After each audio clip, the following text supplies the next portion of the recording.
सब पे नजर अंदर की खबर। आपने कबूतरों के कई ठिकाने देखे होंगे, लेकिन कबूतरों का बेमिसाल महल कभी नहीं देखा होगा जिसमें वो अपनी बोली में दिल की बातें भी करते हैं। कबूतरों को आमतौर पर घरों में रखा जाता है या इन्हें मज़ारात पर देखा जाता है, लेकिन रावलपिंडी में आपको कबूतरों का एक महल भी मिलेगा जहां वो आज़ादी से रहते और अपनी मर्जी से खाते पीते हैं। ऊपर नीचे छोटे छोटे सैकड़ों घर बनाए गए हैं। फी घर में 2 या 3 कबूतर आराम से बैठ सकते हैं। सड़क किनारे वाक़या कबूतरों की ये बस्ती एक लम्हे में देखने वालों की तवज्जो खींच लेती है।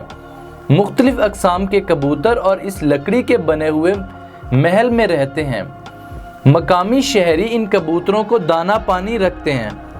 इसका भी ख्याल रखा जाता है कि पानी और खुराक समेत कबूतरों को किसी चीज़ की कमी ना हो।